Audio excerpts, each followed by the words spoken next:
Hey, what's up, everybody? Welcome back. Happy Halloween season. The whole month of October is Halloween in my book. And we're back in the deep with a new species, the White Ghost Catshark. I'm Dr. Jaws, and tonight we're going to take a look at one of the many demon cat sharks. And actually, it's a really cool family. Like, we did one a couple months ago, I think. But it's a really cool family that's not really as well known.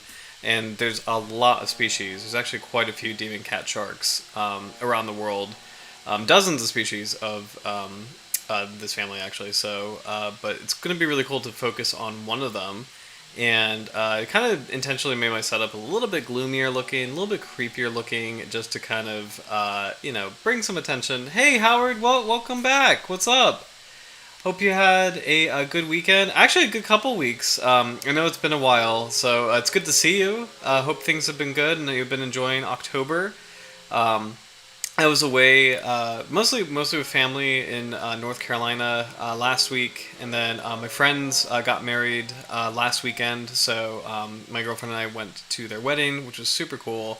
They actually got married in the Cavalier Hotel in Virginia Beach, which is it's kind of like this famous hotel, but it's also kind of like it's a perfect vibe for them. It's kind of like it's allegedly haunted. It's kind of like got this old 20s feel. It's a really really cool vibe. So I their wedding was awesome. It was kind of like perfect like October vibes and I it's fun kind of like settling into this time of year where it's like that was a lot of fun.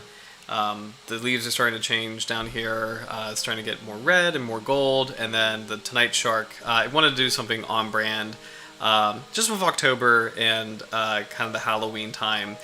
So hence we have a ghost cat shark. So I'm really excited to go into it. But please let me know if you've been up to anything in particular for October or any fun scary movies or Halloween things. And we'll get started.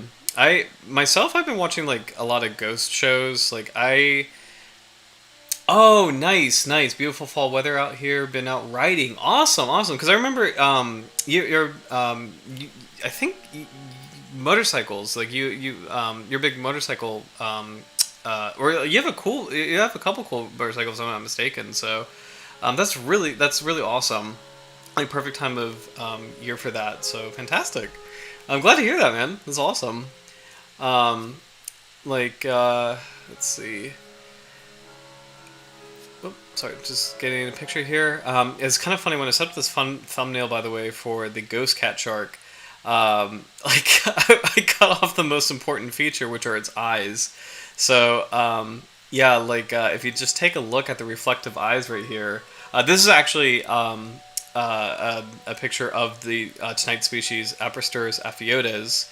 All cat sharks have kind of the reflective eyes. It's a theory as far as like why how they got their name. But ghost cat sharks in particular, they live in the deep darkness of the twilight zone and the midnight zone, and it's just like they have kind of an eerier look to them. They're not colorful like the other cat sharks. They're either like a solid brown or white or black, and they look a little bit just kind of more, I don't want to say like emaciated, but they look a little bit more just like the other cat sharks kind of look a little bit more full, like a little bit more robust, I mean robust as in like their features are kind of softer. They look like almost like shallow water sharks. They kind of remind you of carpet sharks a little bit. But ghost cat sharks, also known as demon cat sharks, they just kind of have this like weird, like a little bit more outer worldly look to them. So, oh, awesome! Sorry, Howard. I have a 1948 Harley Panhead. Yeah, I was about to ask, but I didn't want to sound kind of silly. But I was about to ask if you had a Harley Davidson because I thought I remembered you mentioning that one time, but I wasn't 100% sure. But that's super cool. So very cool. Hey, Minjas, welcome back as well. Happy Monday to you too. Good to see you. Hope you've been up to fun things this October. We were just kind of talking about things we've been up to. Howard's mentioning he's been riding with his Harley and enjoying the fall weather. It's starting to turn down here too. I've been watching like a lot of ghost shows where like I'm not like I don't really personally believe in ghosts, but I am super curious about them. Or as far as like I like the entertainment of the ghost show. Like there's a lot of ghost shows that I'm like, this is fun, and it's kind of more like the travel channel aspect, like going to different locations and kind of seeing like, oh wow, these are weird parts of the United States. Or beyond. And I'm just like between October and kind of between just like ghostly vibe. I thought Ghost Catshark would be fun for tonight. So, but yeah, please let us know in the chat any fun things you've been doing for October and Halloween. And yeah, so Ghost Catsharks, they're not very well known. The Apristurus are not very well known. We did one species a couple months ago. But there's like so many of them, and they're scattered around the world, in deep parts of the world. Ones I can think of are Apristurus profundorum, also known as the deepwater cat shark, and then there's also the Icelandic cat shark.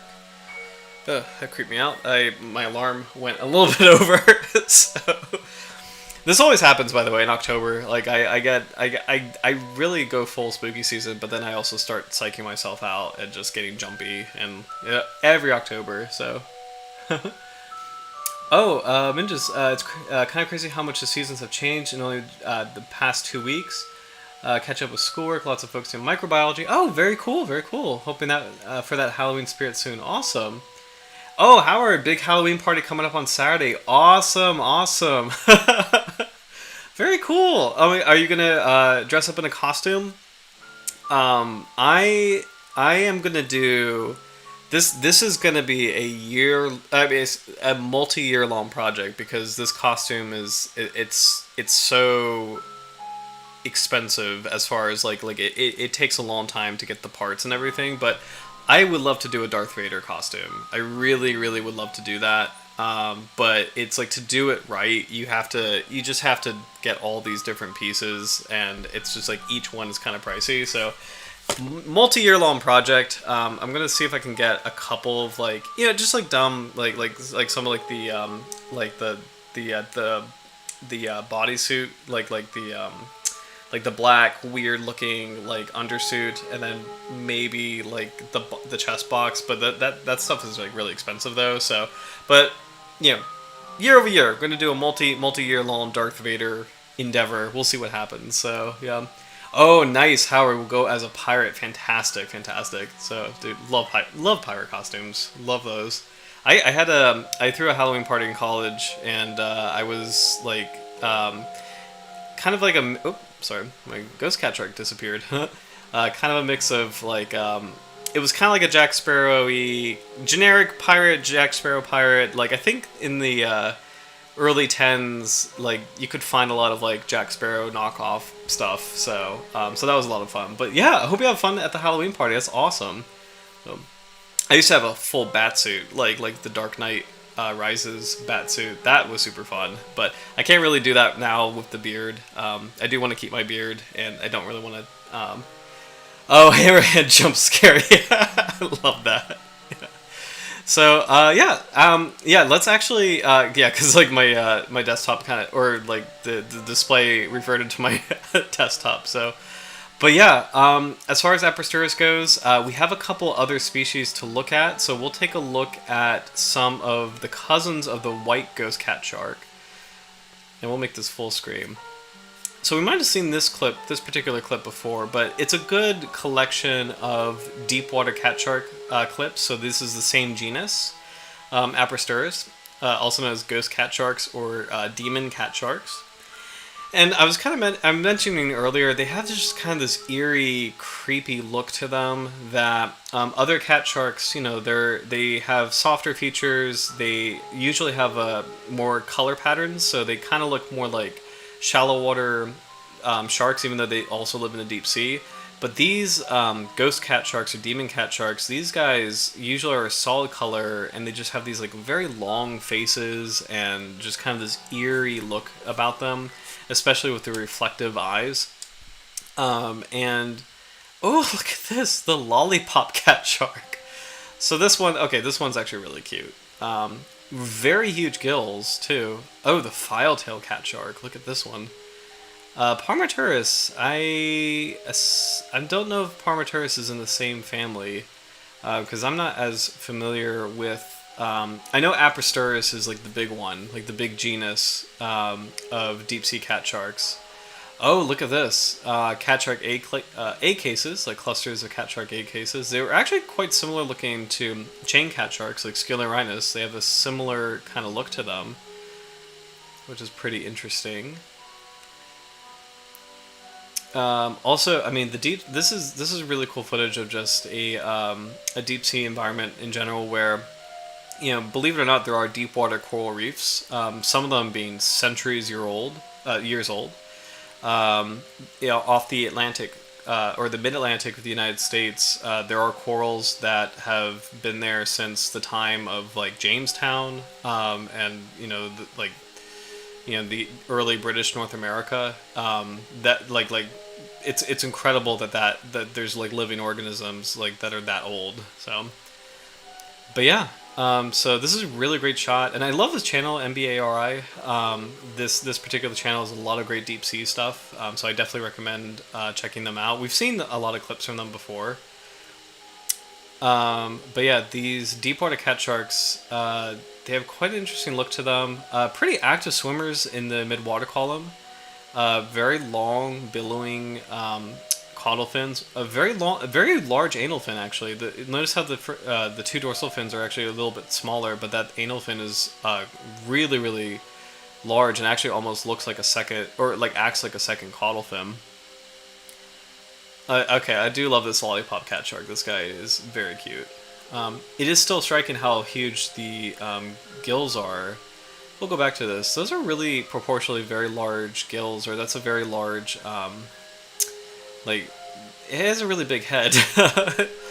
I'll go, like, compared to the rest of his body, it's like half of this particular species' body is its head, and the other is kind of like the trunk and the tail, so it's pretty interesting. We'll have to do lollipop cat shark soon, actually, because that's a very interesting looking species. File-tail cat shark also has kind of like a big head, and I'm kind of curious like what the use of that would be in the deep sea environment. So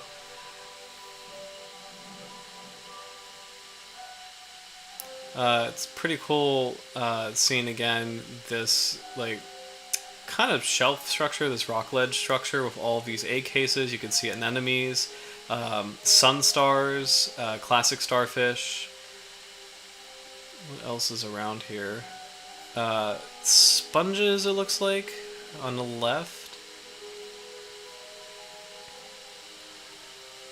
And there we go. One of the deep water cat sharks swimming into the abyss. So. Brittle stars. You can see like a tentacle or arm of a brittle star. So yeah, pretty cool collection of sharks. Very, very eerie looking, but I really like them. I love. It's also kind of like a fun like topic of conversation, like mentioning to people who most people just don't know that these kinds of sharks exist, and it's kind of fun to mention like, oh, have you ever heard of a demon cat shark? And like, what is that? So. Yeah. Oh, I'm sorry, ninjas. So, ghost cat sharks. It refers to kind of a group. It's not really a formal name. It's kind of like I'm using it very loosely as like a catch-all. So I'm using it to refer to the genus Apristurus, and there's actually quite a few species in that genus. The terms I've used, or the terms I've heard for them are ghost cat sharks or demon cat sharks. I really like demon cat sharks. It sounds really cool. But I don't think that's like a locked-in scientific term. It's kind of more like a catch-all for that. So, but it's a really good question though. So, he's all cranium. Gotcha. Oh my gosh. And Howard definitely agree. Really nice footage. So, this is also an excellent deep sea channel. The Inner Space Center with Okeanos. These expeditions are so cool. I love that they're made available on YouTube. You can. Some of them I think are hours long, so you can actually just have them on in the background. But here is another ghost cat shark, It's not our species, probably. Oh yeah, it's not. It's not our species. This one actually has a really long snout. And actually, let's make that a lot bigger. Hold on, just for a better view. As far as the white ghost catshark, so tonight's species, I don't think we have actual footage of it, but we do have photographs of it, species descriptions, a couple research papers, and then also, as kind of additional treat, if we don't have a lot of information on this particular species, we do have a lot of cool guides on deep water sharks in general. So it's going to be kind of cool to explore just the general look of deep water sharks. So. But yeah, this guy is also kind of adorable in his own way. He has a really, really big snout and really flat. And look how energetic he is. This is a deep water environment, but this guy is just really swimming. So he's also very cute. So it's a different kind of ghost cat shark. And again, very large anal fin. It's kind of amazing seeing that the anal fin and then the lower caudal fin, they're very similar in size to each other, and they're both very large. And the dorsal fins and the upper caudal fin are not as developed, so it's kind of a fascinating look. It's really unusual for sharks because usually the anal fin is very small. The caudal fins, really, particularly the upper one, is much more developed, and then the dorsal fins typically, for a lot of sharks, at least are a little bit larger than that. But pretty interesting to see this kind of this physiology of the species. It's pretty interesting. He is very energetic. This little shark can really move. Oh, did it pause? Oh, we had like a little lag. He just swam away. I think that's it for the cat shark. I think the rest is a shrimp. So we'll X out of here. But that also was kind of a really adorable guy. Big schnoz, hyperactive. There's really a shark out there for everyone to relate to. I love that. It turns really fast too. Yeah, it's kind of amazing. Again, like I love seeing that. And actually, where was this filmed? I wonder if this will show. Shipwreck dive, Japan. So Japanese waters. Does it show the depth? Yeah, it doesn't really show the depth of where this was in Japan. So it's definitely not our species because it's in Japan. And our species for tonight actually lives in Scotland, so kind of the northeast Atlantic, or kind of like the northwest. It always gets confusing in geography because it's the northwest coast of Europe, but it's the northeast Atlantic. So that's where our species tonight lives. So we've got one more. That's a cool channel name, Abyssal Archives. We definitely want to subscribe to that and like this video. One more clip of a deep water cat shark. Hard to tell what species this is. It actually looks like they haven't identified it to species level. They've got the genus Apristurus. Again, you can see the very large anal fin and then the large lower caudal fin. So that is kind of characteristic of this group. The two dorsal fins are much smaller and much further back. This guy is interesting because he's actually a lot more rotund. And I wonder if this individual may have eaten recently, or this is an entirely different species. He also has a big head. This one actually does... these kinds of sharks are kind of fascinating because they all have like big heads relative to body size. So, but yeah. So, just catch up on Scottish sharks, yes. Yes, Howard, I totally agree. Amazing that we have access to footage like this. I completely agree with that, especially, like, kind of tangentially related. I just downloaded the Google Earth app on my phone, and I've been playing around with it a lot lately, just, like, really enjoying kind of zooming in, because they have like kind of on default 3D models of like cities and even landscapes. Even where I live specifically, I was really surprised that there's like a 3D model of that area. So it's just like wow.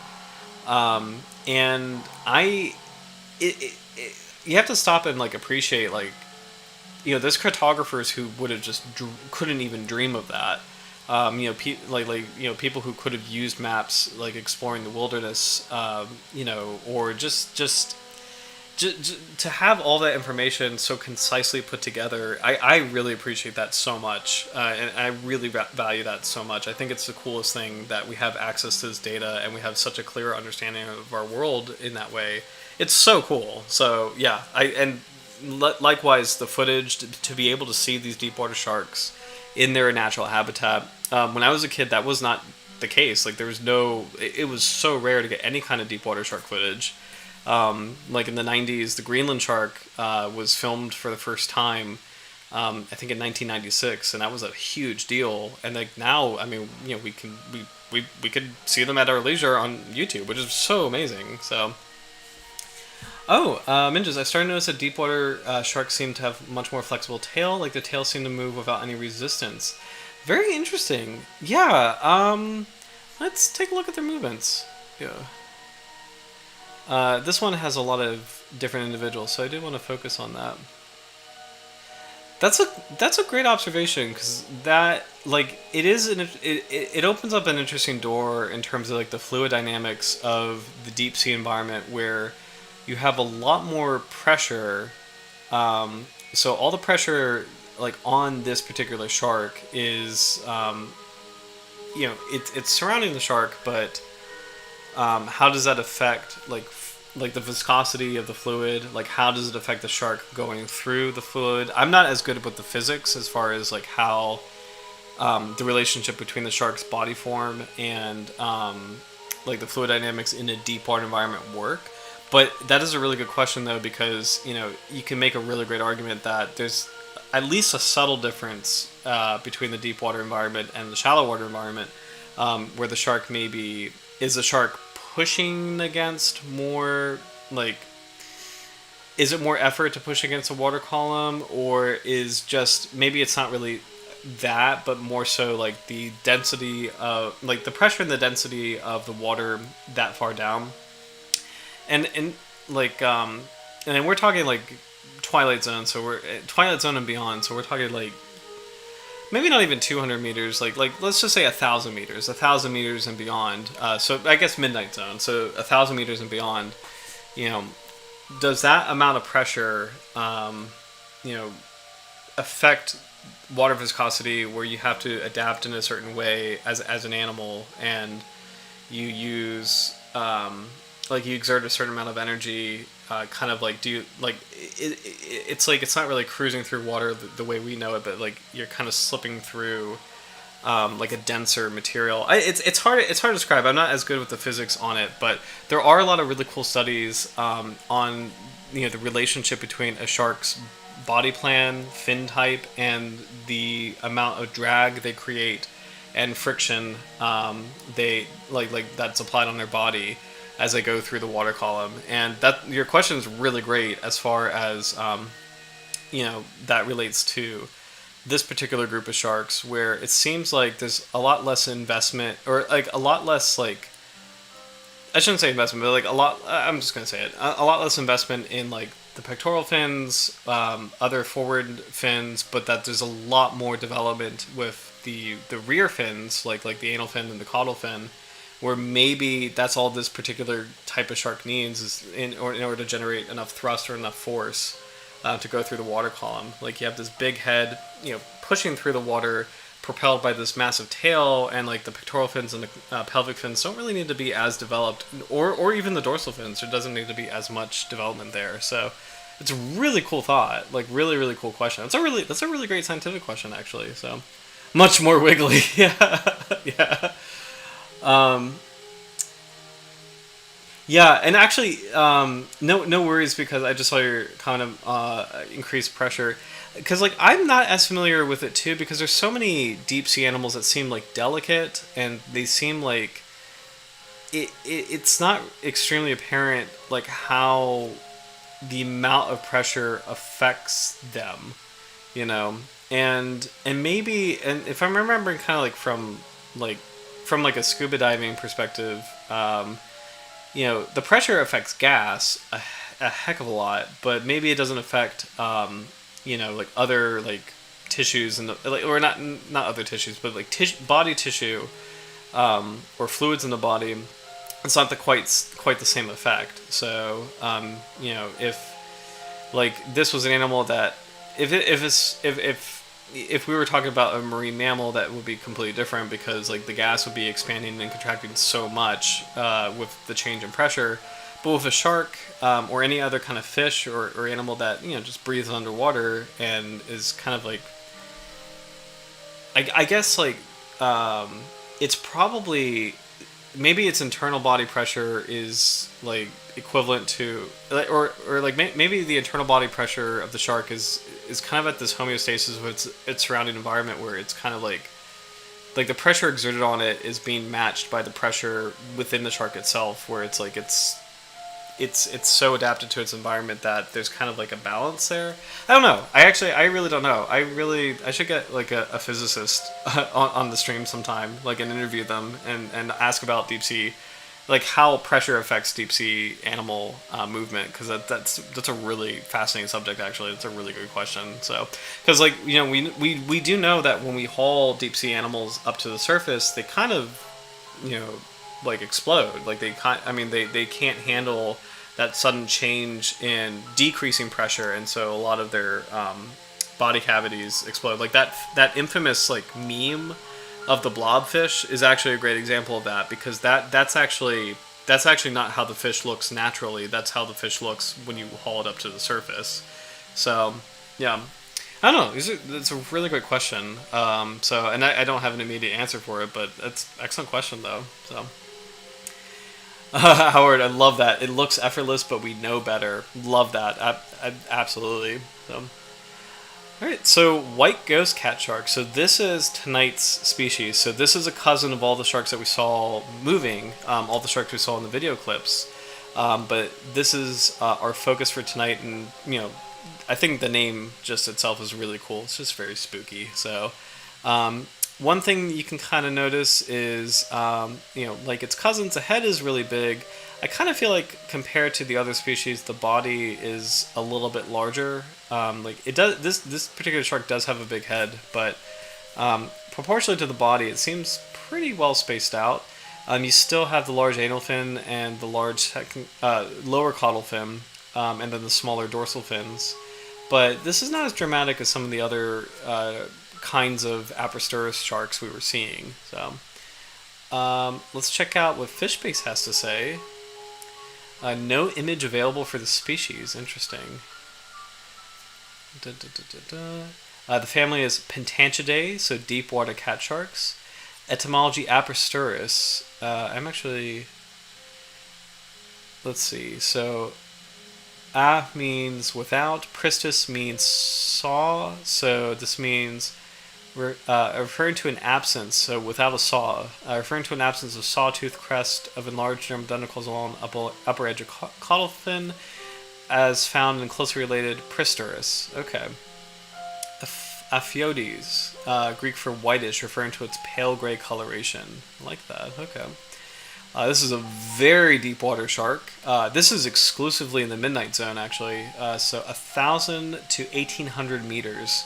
So this shark does not come up to the surface. It doesn't do like deal migrations. It doesn't do because some deep water sharks will follow prey items from the twilight zone up to the surface at night, but this kind of shark doesn't. This one stays in the dark all of its life. It actually, in the midnight zone, there's no sunlight whatsoever. So this particular shark stays without sunlight forever, which is really cool. And I love how the name lines up with that. It's a true ghost, like a true ghost cat shark. So pretty freaky. This is a true deep water shark. Let's see. Body slender cylindrical, dermal denticles from dorsolateral side of body small and erect. Paired eggs are laid, so it's an egg-laying shark. Discovered in 1998, a new species of deep water cat shark from the eastern North Atlantic. Gotcha.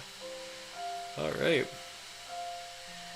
1998. I should know movies that came out in 1998. I think Legend of Zelda Ocarina of Time came out in 1998. But that's not a movie. Uh, I mean, I usually am pretty good at this. Shoot. If you know a movie from 1998, like, let me know in the chat. Wait, I really should know this. Hold on. I'm sorry. I'm kind of caught up on this now. 1998 in film. I just want to, just for perspective, 1998 in film.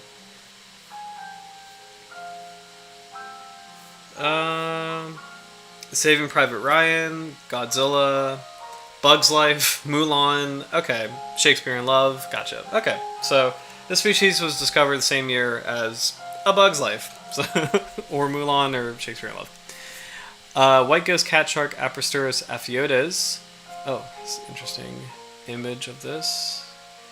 You can see decoloration, so this is, or descaling on the chin, so that's not normal coloration there. And it's kind of interesting, this is a little bit more brown in color than described. Least concern, so something that's really cool about being a purely deep water shark is you are out of reach of fisheries, you are out of reach of fishermen for the most part, which is great. So, and here's where it lives. So, this particular shark, and actually it's not just Scotland. I think I called out Scotland because there's a website that I think it was like the Scottish Marine. It's something to do with like tracking sharks in Scotland.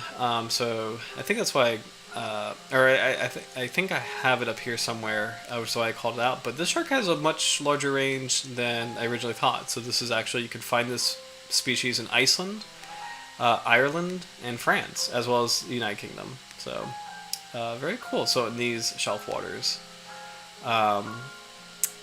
pretty cool geographic distribution.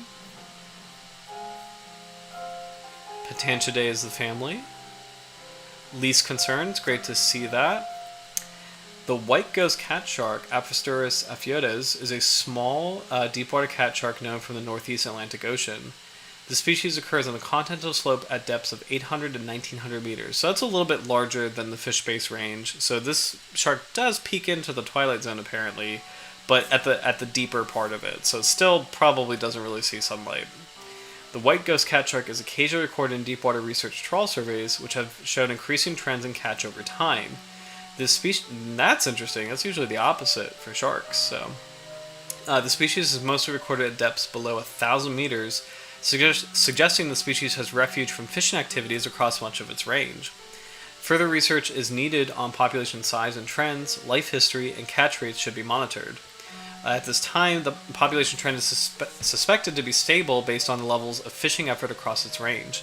Therefore, there is nothing to infer or suspect population reduction, and the White Ghost Catshark is assessed as least concern. So that's really exciting, especially, let's go back to where it lives.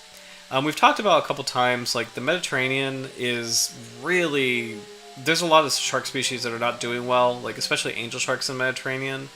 There's a lot of sharks on the western North Atlantic that are not doing well, like dusky sharks, oceanic whitetips, which are kind of everywhere in the open ocean. Sandbar sharks, they're not doing well. But it's cool to see that, in the Atlantic Ocean, there is a shark that is doing perfectly fine and that is away from human pressure. It's very encouraging to see, a deep water shark. There's a couple of shallow water sharks like that too. I always talk about the sharp-nosed shark. The Atlantic sharp-nosed shark is doing okay.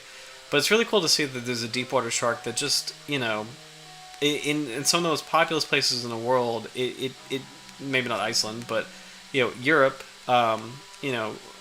some of the most populated, heavily trafficked places in the world, as far as like shipping and commerce and everything, like the shark is away from human pressure. Like this particular species is doing okay.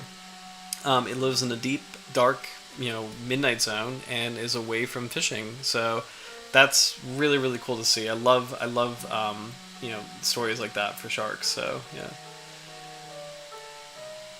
Oh yeah, sorry, I just saw your comment, Minjas. Blobfish in a natural form are so cute, definitely agree. A vampire shark, yeah. That would be really cool that would be really, really cool. We have to look that up. I think there might be a vampire shark, so. Oh, nice! I just saw your comment on Nintendo. So yeah, I think the first first Zelda was 1986. I never played it sadly. The first one I played was oh, actually, it might have been from 1988. I played the Game Boy games. The what are they called? Oracle of Ages. That's the one I played. So I used to really like Zelda. And then Pokemon and Metroid were like the big ones for me. Like those are my two Nintendo faves. So although on Super Smash Brothers, Link is the best. I have to say, if it's Super Smash Bros. Melee, Link is the best. So to an annoying degree, he is the best. So um, more on Apristurus aphyodes from sharkreferences.com. One of my favorite websites. Here's a kind of creepy. Oh, that's actually yeah. This is a good Halloween shark. This is a really creepy image of the White Ghost Catshark. And that seems like a really fresh specimen too. It's kind of fascinating seeing like how this almost looks like I guess these are the cartilage rays kind of flaring out a little bit. You see this like feathery looking texture. This is probably specimen damage, but I'm assuming these are like the fin rays just kind of like after specimen damage, like kind of breaking apart slightly, so it gives off this feathery look in this particular photograph. I think that's what's going on there. Creepy, hollowed out eyes. It almost looks like a skull. I mean, it's just yeah, it's sad. This was a deceased individual. This is from 1998, so this is actually okay. This one is from 1998, so this is actually maybe the type specimen. Let's see. This actually could be the type that was used for the description of the species. That's actually really cool. If this is the original basis for White Ghost Catshark, first White Ghost Catshark discovered. Oops. Do not zoom out here. Oh, and here's an undersized specimen as well. So it's just these two images. I always do this on this website so we can zoom in this way. Oh gosh. So one thing that immediately strikes me as fascinating, look how large the nostrils are. They're huge compared to the rest of the body. The nostrils are enormous compared to the mouth. And it's pretty large head overall. The gills are pretty large, I would say too. I mean, maybe not egregiously so, but the gills are pretty large. But the nostrils are very, very large, and I wonder if that is an adaptation for the shark navigating its deep water environment. So, oh yeah. Oh, thank you, Howard. I'm so sorry. Is it better now? Sorry about the audio. And Mingus, yeah, cartilage poking out from the fins of deceased specimen. It's something. So I know with like for bonefish, like their fin rays can kind of break apart and flare out if they're like if they're highly damaged in capture or if they're preserved in the wrong way. But I've never really seen that with cartilaginous fish, but it can happen. So yeah. Oh, thank you. Thank you, Mingus. Audio is good now. And yeah, that comment about the skin shrinkage. Yeah, so for this particular individual, I do think there's a little bit of that going on, but not to the degree where it would alter the snout. That actually seems like a very large snout. Nostrils, like very, very large nostrils. So I wonder, my guess is that this particular shark, and maybe this group of sharks, really uses, or really maximizes their use of the sense of smell in order to kind of track down prey items in the deep. So that's kind of my guess on that. So this is already a really fascinating group of sharks. I know there's probably not a lot of research on them, but based on these features like the large snout and then again the large anal fin and caudal fin, we can kind of guess that this is a shark that, as it moves through the darkness, probably uses smell as its primary sense of locating prey. And as far as swimming goes, really the caudal fin and the anal fin are doing most of the work. maybe in its environment it doesn't really need to worry about stabilization. Like dorsal fins on sharks are usually features that the larger they are, the more of a role they play in stabilizing the shark from kind of veering one way or another. But here it may not be as important to them. Or for this particular group.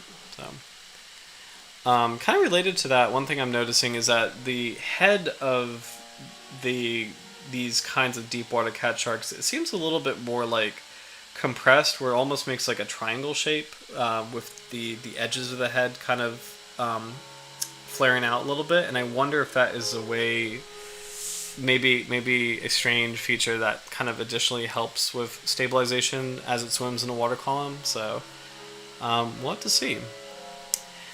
We never really go to this website too often, but I was kind of curious. This was Shark Water,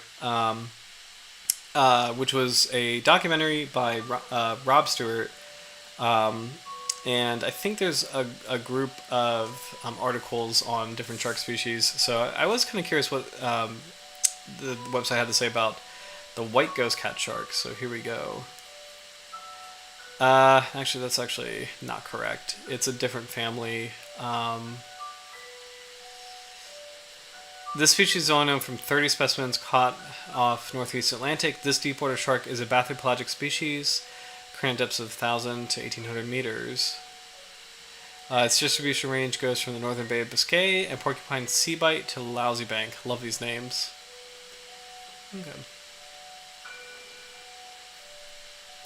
I think I have some more images. Yeah, okay. And some of these might be the original species description. Oh, I can't go through all the images at once. I thought I could. Okay, so I'll just click on the ones that are most interesting. This one's a pretty interesting profile.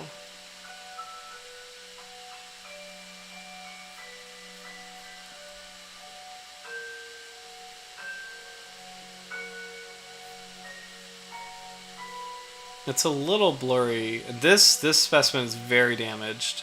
That some of how this looks, this is just super dried out.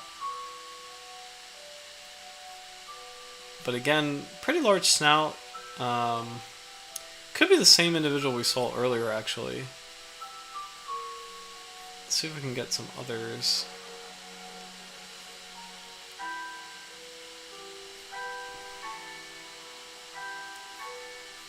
I don't know if you can hear the music, like the piano, but this is kind of creepy looking at these images with creepy haunted music. Again, you can see the large snout. This is a very damaged specimen. So, Minges, you might have been right, actually, that this was kind of really dried out. And that probably has an effect. This one is a completely damaged specimen.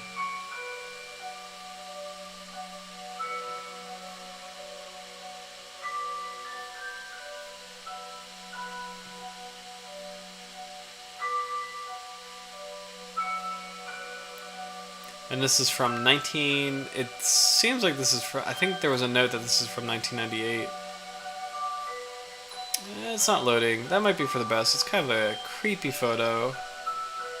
The rest of these all preserved, damaged specimens of the White Ghost Catshark. So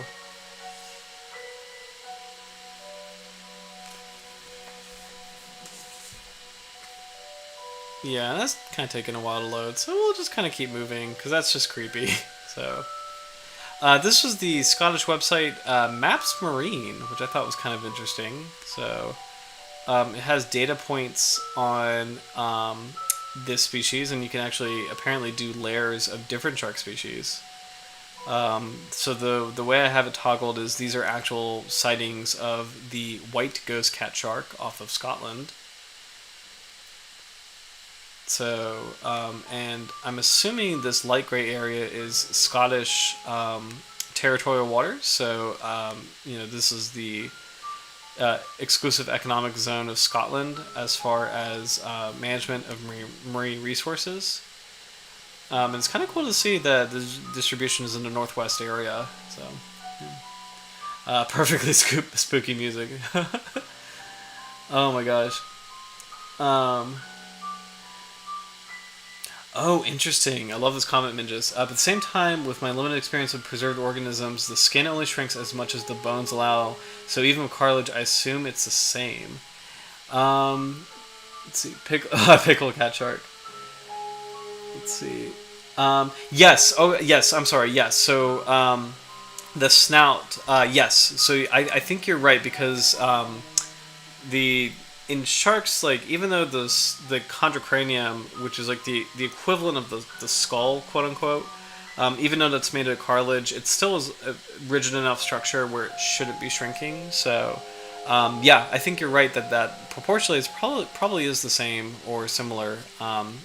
As far as like the large snout, it's probably a conserved feature even through preservation. So, but yeah, eerie images. So.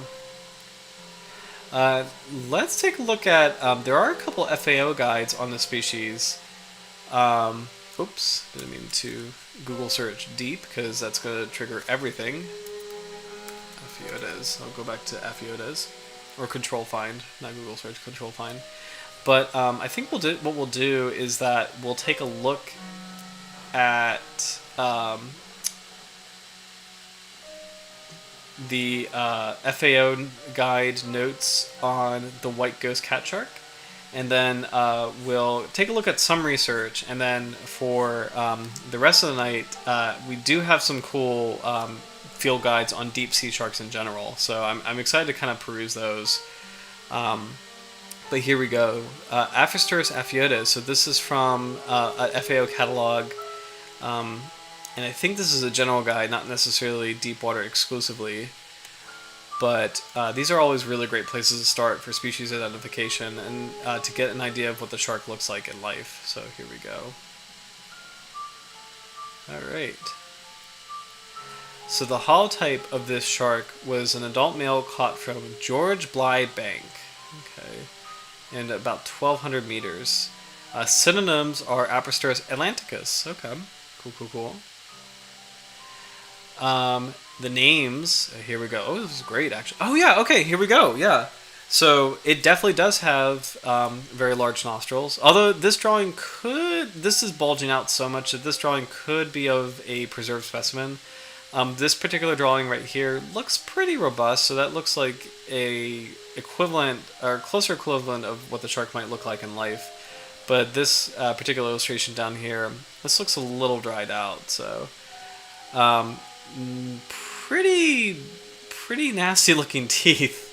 I really like that these are tricuspid teeth, so you have this single large cusp in the middle of these two other cusps on the side, so that's actually a pretty impressive tooth set, and they're equal in both the upper and lower jaw, so making for a razor sharp mouth in the deep, which is pretty cool.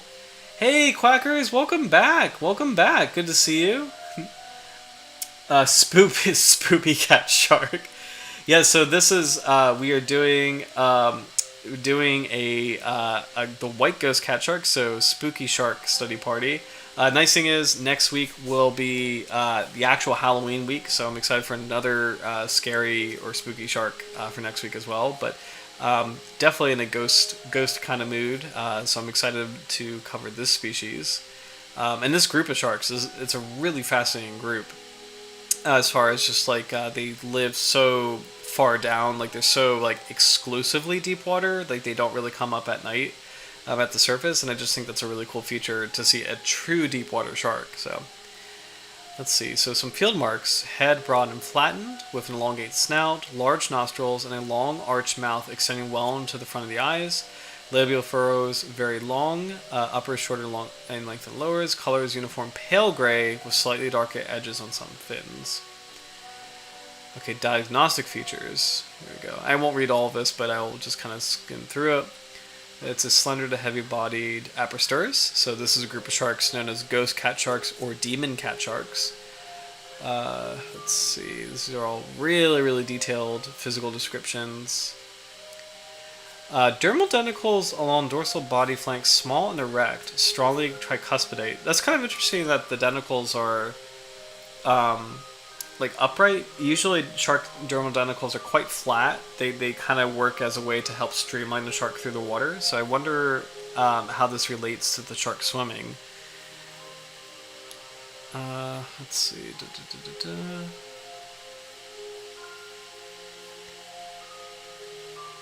Eyes large and oval with a weak subocular fold.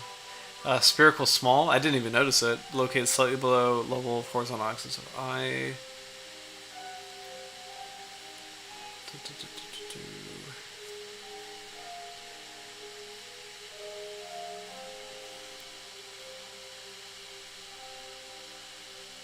Okay.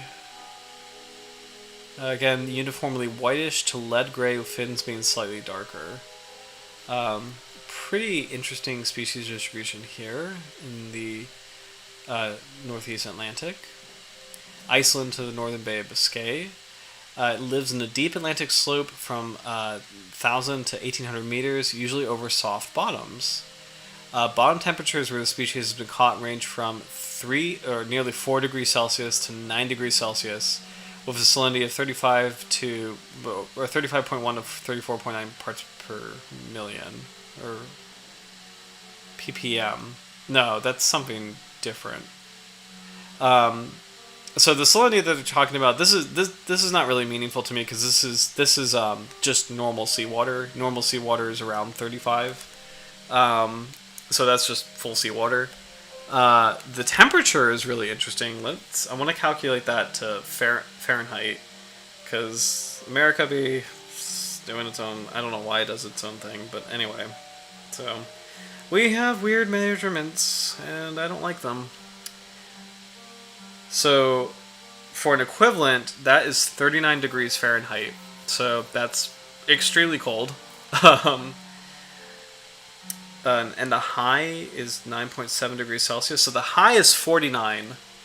And I had, oh good, I do have my scuba chart. I did make like a dumb like makeshift dive chart of temperature and like what kind of wetsuit you need in order to last. So for in order to be comfortable and safe diving. So I know I have this in here. This is just like a random notebook that I have. Where are we? Okay, here we go. So what was that? 39. Okay, so if you were a human in that temperature without any protection, you would be dead in an hour.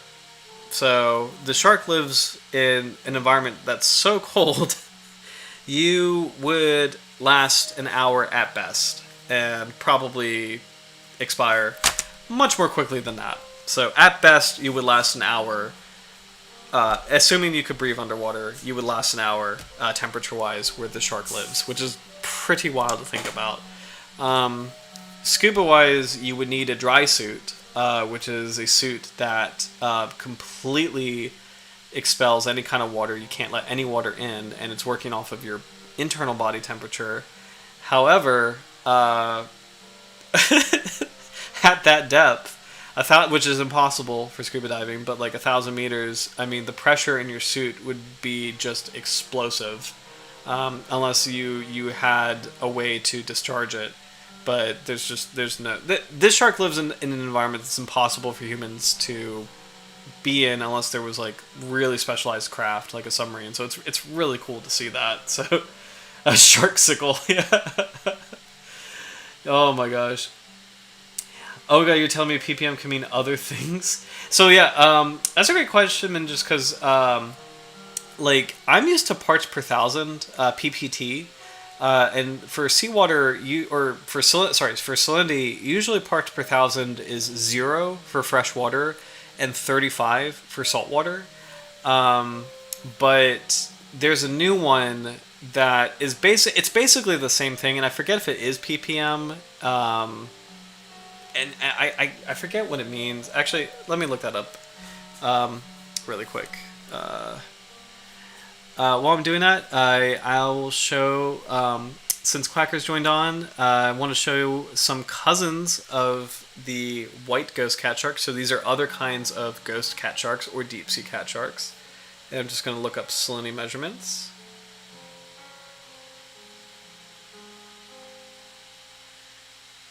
Okay, because I know PPT. The other one's dry. Okay, okay. So the one that I was getting confused with was Practical Salinity Unit, which is PSU, but that's the same thing as PPT. It's the same thing. So it's kind of silly to me. I don't really know what the difference is. PPM, I don't know what that is actually. Salinity PPM. That I wonder if it's a typo because that doesn't ppm doesn't really make sense. Like they're measuring ppm in thousands, so that looks like that's parts per million, which is I think they did a typo. So please don't mind me and disregard ppm. I think that was a typo in the document. I think they meant ppt because again for ppt or parts per thousand for salinity, ocean water is 35 ppt and freshwater is 0. And actually, PPT you can think of it as like it's kind of like percent. It's actually very similar to percent. This is a really random measurement note, but like you can rephrase percent as parts per hundred. Because percent is, one part of 100. So there's 100%, which equals 1. 50% is half. You know what I mean? Like percent is like per 100. So similarly, and similarly, PPT is parts per 1,000. So PPT is per 1,000. If you had PPH, it's per 100. It's kind of the way they measure seawater. So I don't know if that was a good analogy, but the scale is 0 to 35 as far in that measurement. So sorry, that was a random tangent, but let's go back to that article on this species. So yeah, I think this was a typo. I think this should be PPT. Because 35 is the upper measurement in PPT for saltwater. And a part of why I say this as well is when you get out into the open ocean and pretty much the entire ocean has the same amount of salinity no matter where you are. There's slight variations, like the Atlantic and the Pacific. They might have a slight variation in average salinity. The Mediterranean, slightly different. There's slight variations, but for the most part, you're in 35 parts per thousand. It's only when you get closer to the coast in estuaries like the Amazon or the Chesapeake Bay, where you start to kind of lower the salinity and you start to get closer and closer to freshwater. Environments that sharks like bull sharks can take advantage of because it's such a shock for most marine animals to go from salt water to something that's less salty. But salinity is really cool. It's a subject I really like and kind of fascinated by. So an ultimate herm, actually. Thank you. Oh my gosh. So I'm just catching up on some comments, but oh, thank you. Tangents are good. I don't just learn shark facts, but general facts as well. I appreciate that. And likewise, I love what you guys contribute as well, because there's a lot that, I've learned a lot from this stream, and specifically, especially with fossils. This is a very fossil-friendly community, and I really don't know much about prehistoric sharks. I knew a lot about living sharks, but prehistoric sharks was a field that I'm still learning a lot about, and I, have you guys to thank for that, honestly. So it's really cool. So yeah, love this community, guys. This is so cool. But yeah, let's see if there's any other notes. Oh, here we go. Okay. Biology on the White Ghost Catshark, very little known. Egg case morphology is consistent with those of other Apristurus Spongiceps group Apristurus. So it looks like I mentioned at the top of the stream, Apristurus is a really large genus, and this family of deep sea cat shark is actually really, really big. It's a little known family, but there's a lot of species in it, like dozens of species in this group. And so for families that are that big, it's pretty commonplace to create subgroups, and it looks like there's a subgroup for Apristurus called Spongiceps. So There's a species of shark called Apristurus spongiceps, but there's a collection of species that kind of are more closely related to that one. So it looks like our shark, Apristurus aphyodes, is part of this spongiceps group. So, and it's part of this group because it's rather small. Wait, hold on. Oh, I'm sorry. No, the egg cases are rather small, vase shape. Let's see. Horns are very short and coiled, without long tendrils. Okay, interesting.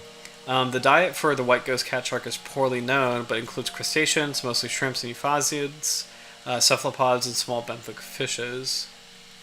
So they're little guys, so 54 centimeters for maximum length, maturing at about 40 centimeters. We learned earlier that this shark is doing completely fine. It's occasionally caught as bycatch in deep sea fisheries, but what's kind of amazing is and I'm kind of mentioning this just for quackers.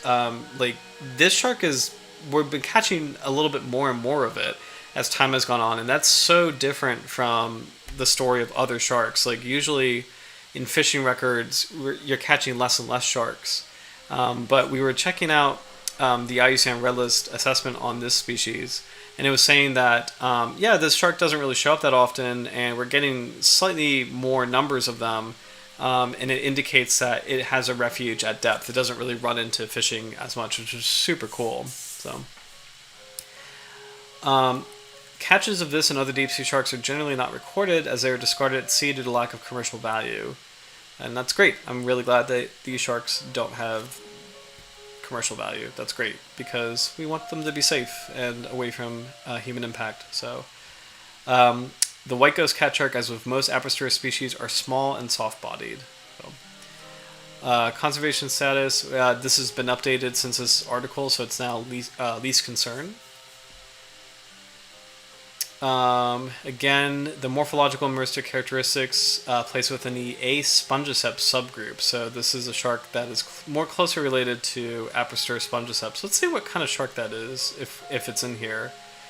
And as we do this, we can kind of take a look at some other deep sea cat sharks. So we have the Iceland cat shark. This is a cousin.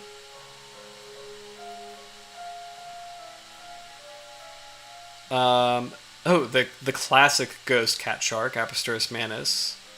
I think I might have this one. Do I have this one?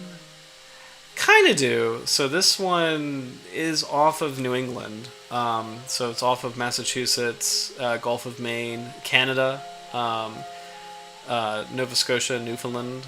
So. Apristurus melanasper, the black rough-scale cat shark.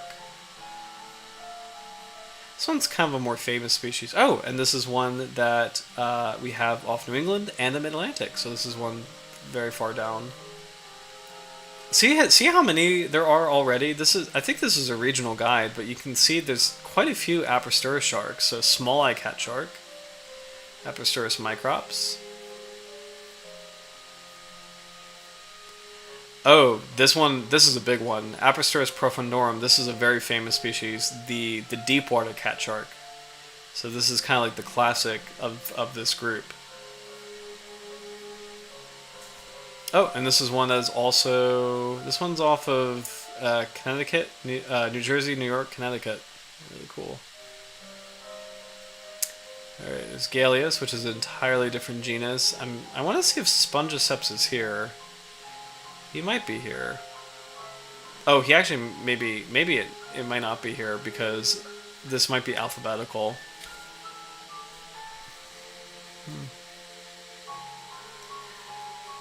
And if so, if he's not here, then we'll have to look out for Spongiceps in a different guide.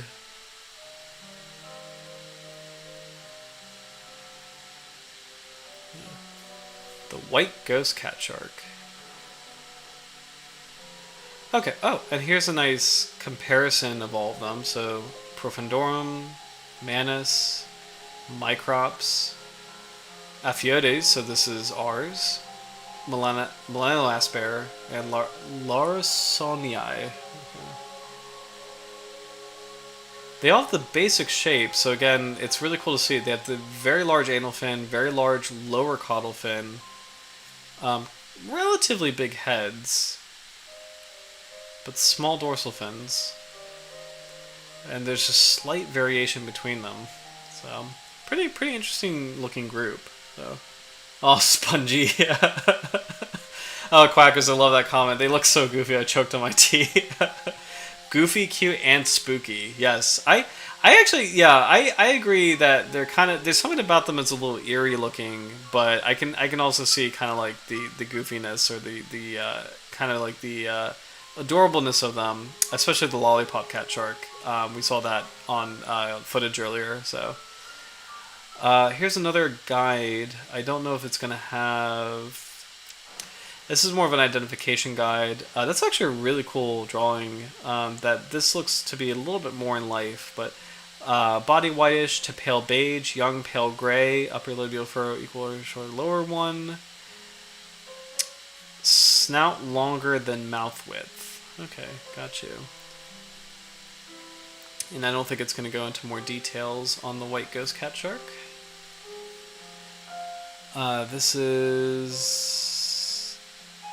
I like this name, and this is actually a new photograph. It's really bad resolution, but it's kind of cool to see the coloration here. Very, very pale looking. Hobiche Pale or Hobiche Pale? I don't know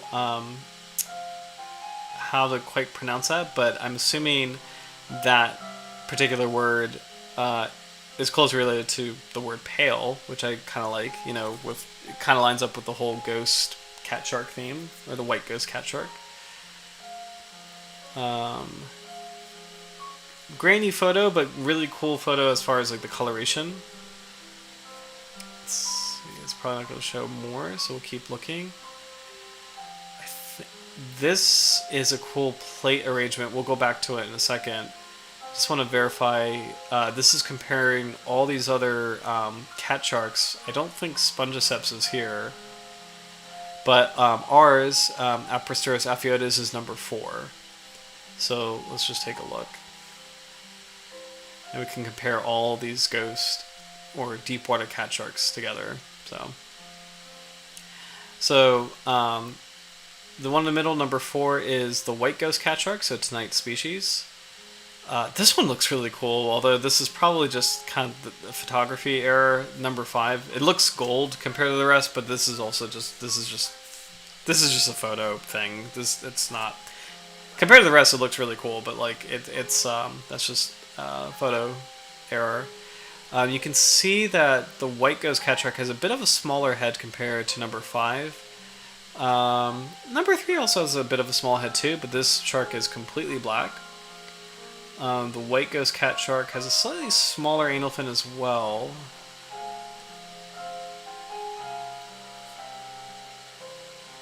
These are really cool sharks, by the way, to compare to shallow water cat sharks, because it's such a different look. And actually, as an example, so here are all the deep water cat sharks, you know, pale, ghostly, single colored, and you can kind of compare this with shallow water cat sharks here. I mean, and like these kinds of sharks also live in deep water environments, but they can kind of be found a little bit closer to like the sunlit zone. And look at how they have like, you know, kind of cuter features, like, you know, have this really elaborate color pattern with the spots. You know, all of these right here. You know, very elongate, a little bit more rounded, softer looking features with the colors. It's kind of amazing to compare this group of cat sharks with the ones of the deep, you know. So the Tim Burton cat sharks, if you will. So, but anyway, I can't even say that because this is not quite Tim Burton-y. It has to be a little bit more. It has to be a little bit more eccentric to be Tim Burton-y. But you know, as far as cat sharks go, these are the closest ones to Tim Burton-y cat sharks. So, Minjas for real. I honestly was a bit surprised to first hear that these were cat sharks. And actually, that's really. That one wanted to be Quackers. I just saw that one wanted to be a rock for Halloween. Yeah. The Laura Sonny makes me laugh way too hard. Let me go back to that one. That is. I actually really want to see that one again. number 1. So in this photo, it's number 1. Has a huge snout. I really want to see the drawing again. Where are we? Larsoni. Yeah, I see. Yeah, like the expression looks like I'm not doing anything. I swear. So I can see that. It's very cute. Let's see. This is really cool. I don't think... Do we have... Oh, we do have the full article. Okay. Alright, this is actually really cool. Let's check this out. Distribution of ampullary pores on 3 catshark species suggests a vertical ambush predatory behavior. So that's actually kind of wild to think about. Nothing cute about that, because that's the same tactic that white sharks use, which is super cool. Abstract. Apristurus is a genus of typically small sharks that inhabit deep waters around the globe. Relatively little is known about the feeding behavior of these species. Here, the electrosensory biology of 3 species, Apristurus aphyodes, so the white ghost catshark, Apristurus melanoaspera, and Apristurus microps, was investigated. Interspecific variation in ampullary pore abundance was high in all species, highlighting the need for studies to examine multiple individuals. Abundance and distribution of ampullary pores on the head indicate that all 3 species are vertical ambush predators. That is extremely cool. So, if a prey item is above, these sharks will actually leap up to get it in the darkness. That is so cool, actually. And this is what they're talking about. So, if I'm understanding the article correctly, there's a high concentration of ampullae lorenzini. So these are the electrosensing organs, and all sharks have these. But there's a high concentration of these for these kinds of cat sharks. And if this kind of shark detects the electromagnetic field of a prey item above it, it will leap up to get it. And it seems like, this group of sharks has evolved a higher concentration of the ampullae lorenzini at the top of the snout, which is a super cool feature. I've never heard of that for a shark, because usually you're used to that being the opposite case, where I'm thinking of hammerhead sharks, where the lorenzini are more concentrated on the underside of the cephalofoil. But for these kinds of cat sharks, it's kind of the opposite, which is so cool. I do want to read a little bit of the introduction, so let's see. Electroreception in elasmobranchs is sought to facilitate various types of behavior, including social interaction and navigation. However, by far the most important use in elasmobranchs is believed to be predator-prey detection. There's an increasing interest in mapping ampullary pore distribution as a tool to infer behavior and ecology.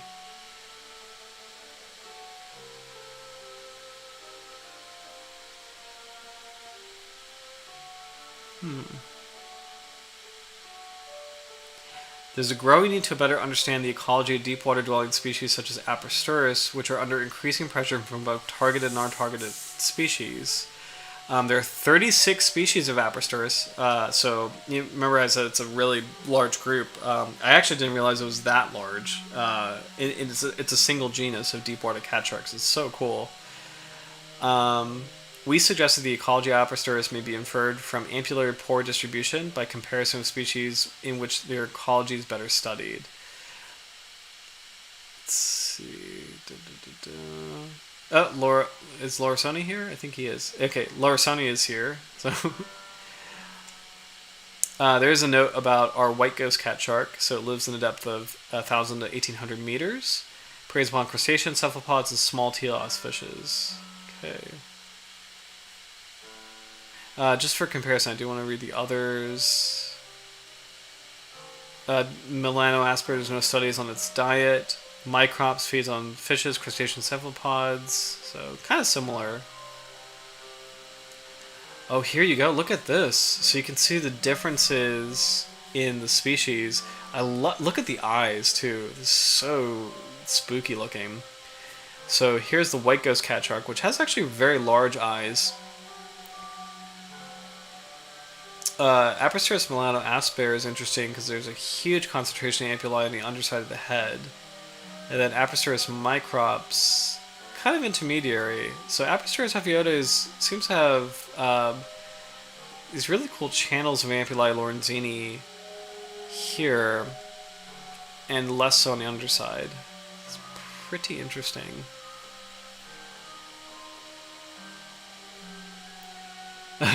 Sorry.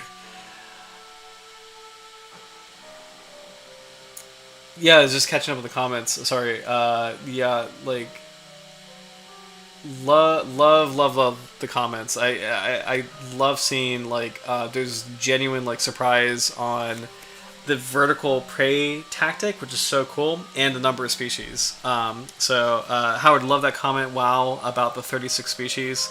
It blows my mind too that there's that many. It's super cool that this is not a well known group of sharks, but it's more speciose than like. I mean, I think that's actually more speciose than the entire order of lamniforms. So because like I don't know if you can name 36 lamniform sharks. Because you have like the white shark, the two makos, the three sand tigers, so that's like 6. The basket shark, the megamouth, 7, 8. The crocodile shark, 9. Goblin shark, 10. Salmon shark, poor beagle, 12. The thresher sharks, there's 3 of them, so that's 15. That might be it. So this single family is more speciose than the entire order of lamniforms, which is pretty wild to think about. Apologies if I'm missing any lamniforms. I don't know if I'm missing any. I think that's everybody. So could be wrong though. I think that's everybody. But yeah, this is really cool distribution here. Discussion. And I'm just going to skim through this, but bilateral symmetry on the pore distribution pattern.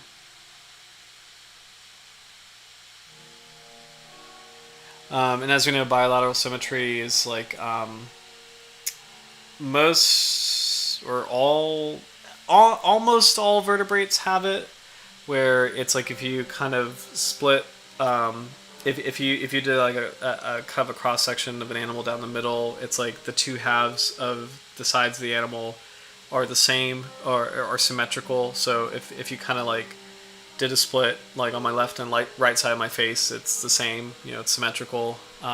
So that's kind of what that refers to. There's really cool exceptions though. Owls are a really fun one, where owls actually have different positioning of their ears.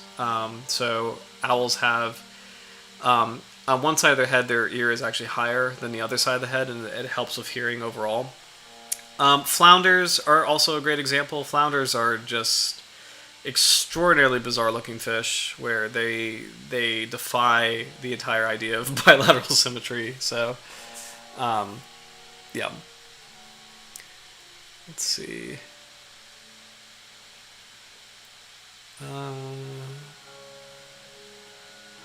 Okay, the dorsal surface displayed distinct longitudinally arranged central and peripheral pore regions to the interior of the eye.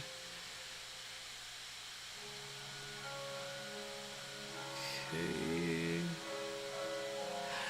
Now this is interesting. Only the White Ghost Catshark showed sexual dimorphism in total pore count, females having significantly higher numbers of ampullary pores.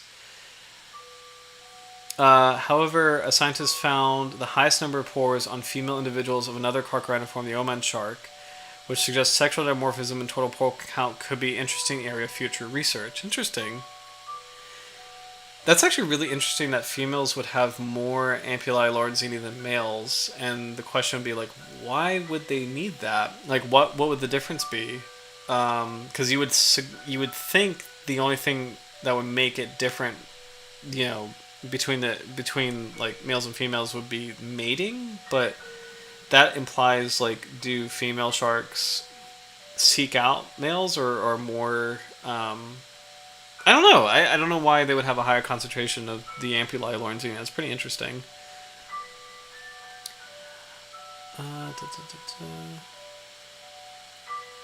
Neither the White Ghost Catshark or Apristurus microps showed significant differences in total length between the sexes, and is likely the positive result for Apristurus melanops is due to low sample size. Okay.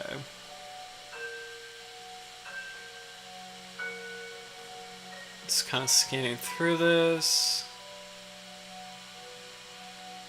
The higher dorsal pore number in the White Ghost Catshark suggesting more benthic existence. So that means the White Ghost Catshark probably spends most of its time near the bottom, and it's not really looking for prey items on the bottom. It's just kind of cruising and waiting for something to swim above it. Then it will leap up to get it, which is super cool. This suggestion... Oh, okay. This higher dorsal pore number may facilitate detection of passing prey and predators above. This suggestion of vertical ambush is further reinforced by the depressed morphology of the snout and head within all study species. So I kind of mentioned that, like you know how the head is like laterally compressed, and I mentioned that as like, is that a way to kind of help stabilize the shark in the water column? But I didn't think about this particular point, which is, oh, well, maybe this is actually a way to kind of help this shark's ambush predator strategy. It's pretty interesting. Oh, here's a cool counterpoint. This can be countered by the subterminal position of the mouth in all three target species, which would only be concurrent with targeting prey from above.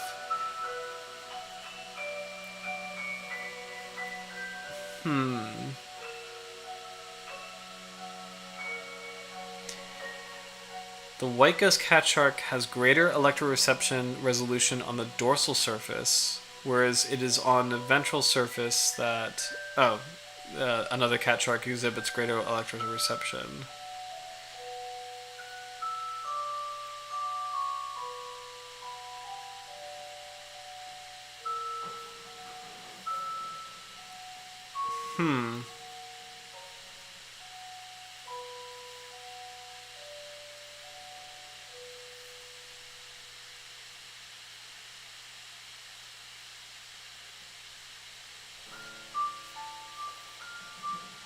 High pore densities are correlated with less mobile prey, like epifaunal and infaunal crustaceans, whereas lower pore densities are correlated with more mobile prey, like cephalopods and teleosts, due to reduction in the resolution of pore density decreases, an animal less able to detect mobile prey items. It is therefore likely that the ontogenic diet shift as described is driven by both reduced ability to detect more immobile prey, an increase in the mouth gape size allows it to target larger prey items.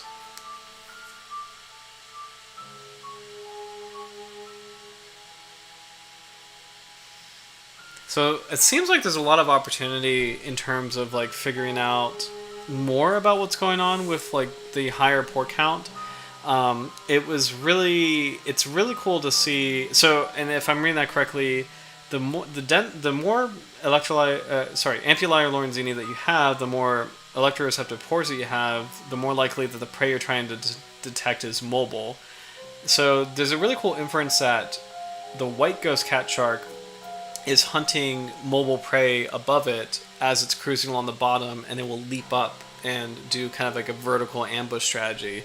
But there's a really good counterpoint that, well, if it does that, why is its mouth so like underslung on the body, or like underslung on the head? Because like, you know, a great white's mouth is very forward facing, and you know the shark can lunge easily at something, whereas these cat sharks, they have like kind of more of a flush mouth on the bottom of the head. Without any, just kind of a gut feeling for me, I wonder if maybe a cool future study would be like, and I don't know how possible this is, but like a cool future study would be like, how does the shark move if it does do the vertical ambush strategy? Does it like leap up directly, or does it do like a leaping up corkscrew movement where it can kind of like lock in with its jaws? So, and it's kind of cool when you look at the teeth also. Let's go back to, we had, aphyodes is down here somewhere. The teeth might be small, but they're all like very, they're kind of broad triangular teeth. So proportionally, I mean, they actually kind of almost remind you of like white shark teeth, as far as, I mean, it's a small shark and these are still very small teeth, but they're broad triangles. with actually sizable cusps on either side. So I wonder, and they're equally shaped on the upper and lower jaw. So I just wonder if, a good follow-up study is like, is there a possible way you could study the movement of the shark as it leaps up to grab a prey item, if it does do that strategy, and is it like a cool corkscrew movement where it can like grab something with his jaws? I don't know. Like it's kind of cool to think about. These are scientific questions. These are fun to like mull over. Either way, that was a really really cool study. Let me make sure. Here we go. This is from D.M. Moore and I.D. McCarthy, School of Ocean Sciences, College of Natural Sciences, Bangor University, Menai Bridge, Anglesey, United Kingdom. So in aquatic biology. So the journal is Aquatic Biology. The authors were D.M. Moore and I.D. McCarthy. This is an extremely cool study and really really cool to follow up later as far as like for future research. So, oh, no worries, Minjas. Oh, I appreciate that. Have a great rest of your week and happy spooky season. Tune in for next week. We'll do another spooky shark. So, take care, man. Have a good one. All right. Let's see. This was a study that occurrence of Apristurus species in the Galatia Bank Seamount. This is a study we can't see the full article, but I think we can get some stuff on our shark from the abstract. So,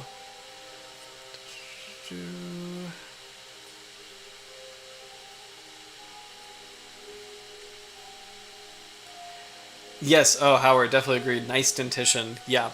Yeah, it's pretty impressive looking, honestly. It kind of makes you think of, I mean, if it was a larger shark, I mean, that would be really fearsome. That'd be really freaky if a large shark carried those kinds of teeth, because they're just, proportionally, they're pretty broad. So, let's see.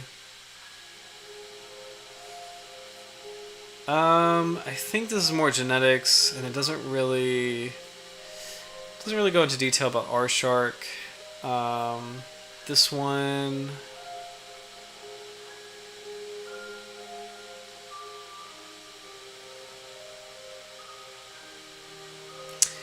This is interesting. Okay. So this was the diversity, distribution, and status of deepwater elasmobranchs in the Rockall Trough, Northeast Atlantic Ocean.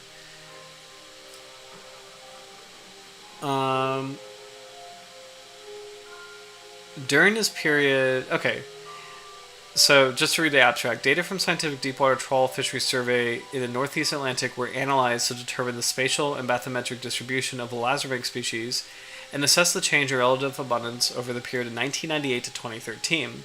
During this period, commercial fisheries for deepwater sharks went from being entirely unregulated to being briefly managed to being completely prohibited. A total of 22 species of shark and 10 species of skate were recorded between the depths of 300 and 2,030 meters. All showed strong species-specific depth-related trends in abundance.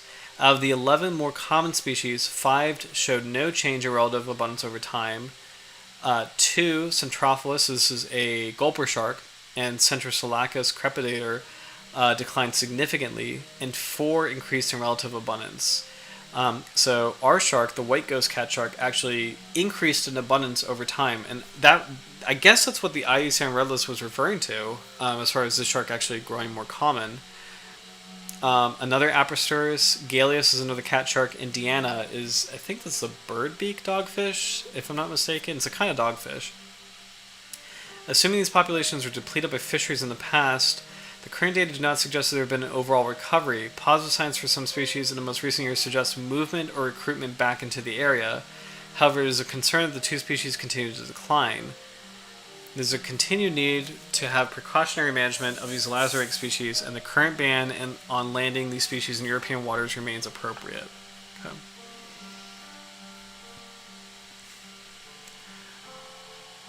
I'm just going to scan through this.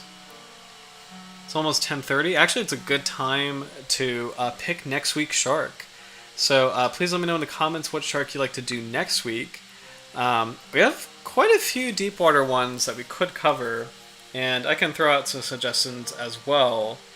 But I think as a request, it would be kind of cool to do something Halloween themed, since it is going to be Halloween next week. So please let me know, shark you like to cover, and yeah, we'll take a look. I think we already did the goblin shark. Let me make sure. I'm pretty sure we actually already covered that one. It would be a great choice, but let me make absolutely sure we've covered goblin shark.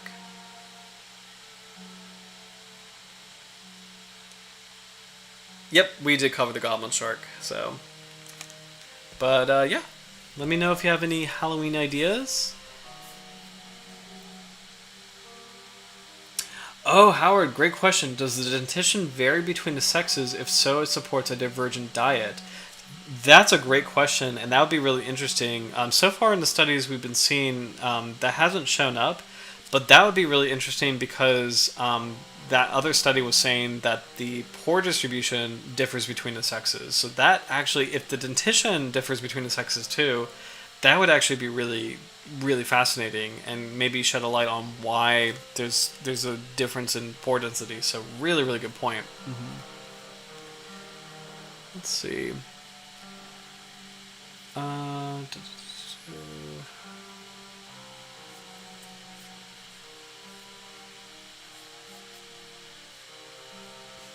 This doesn't really show us more about our species specifically, so we'll kind of keep moving. Diet of deep water sharks. I think we actually did see that one recently. Oops. Get there. Okay. So I think what we might do, we'll come back to this just in case, but I did want to get over to, since the White Ghost Catshark is a kind of shark that there's not a lot of information on specifically. I did want to take a peek at these really cool FAO guides. So we've talked about FAO before. There's a lot of different regional guides from around the world. I love these illustrations, by the way. These are beautiful illustrations. And these are free and publicly available for people to download and peruse. So it's a Food and Agriculture Organization of the United Nations.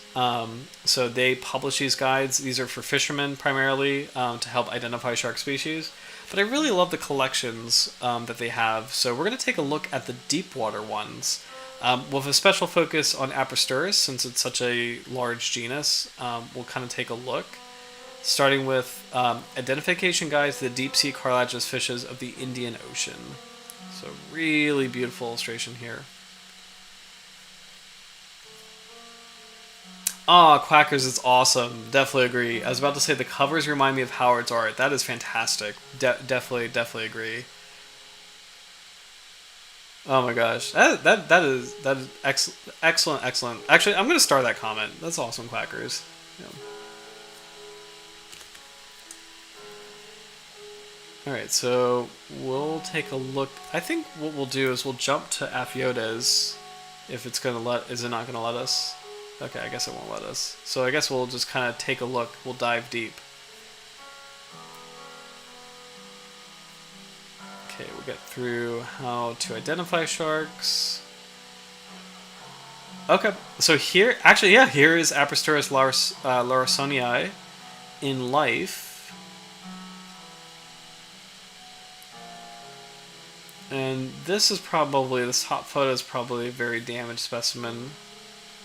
Really cool reflective eyes on this kind of shark. Pretty cool.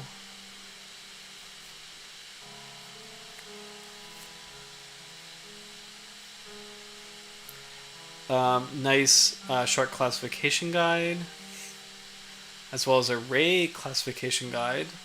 And here we go. We got some. Actually, this is a great guide because these are deep water sharks with live photos. So this might take us home for the rest of the night. If it was just illustrations, I would probably just focus on Apristurus, but because it's illustrations and photographs, this is actually a really cool species collection of deep water sharks. So let's take a look.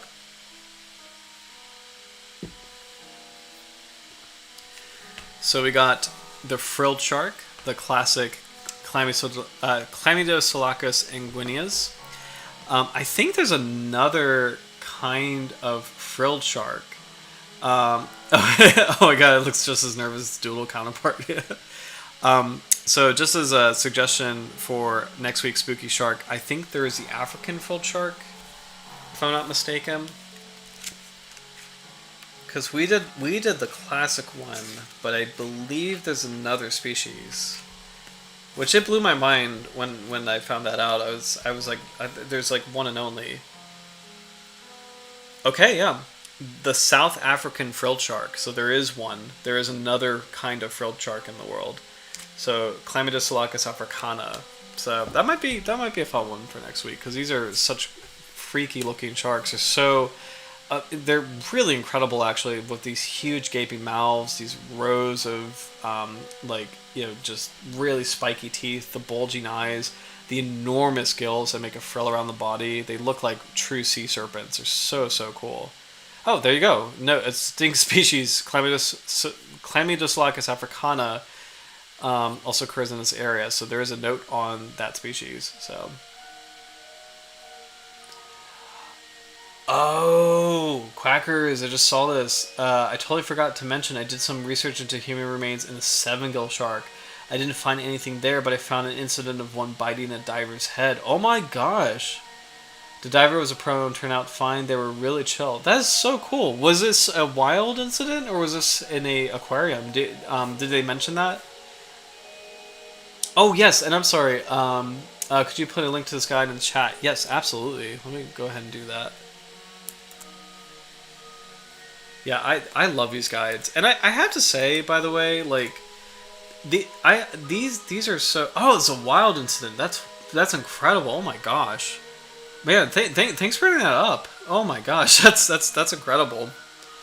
I was just gonna say, by the way, like I really love that these guides exist, and I'm just gonna say, like, they're hard to find on the internet, like, because just there's so much crap, like when you like Google like shark guide, it's like you get bombarded with like products, and then you just kind of like, you have to really sift through it.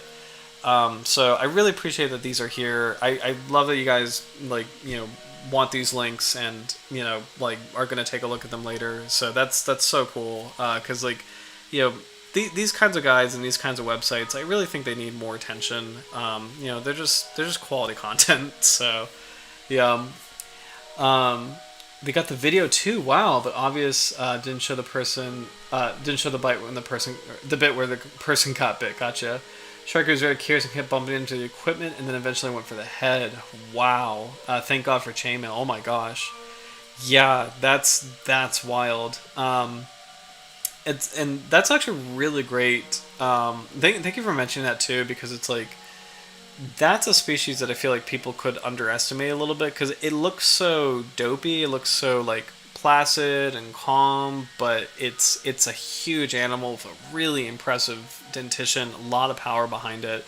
It's not seven-gill sharks are not anything to underestimate. So that's really cool. Just mentioning that. So thank you for looking into that.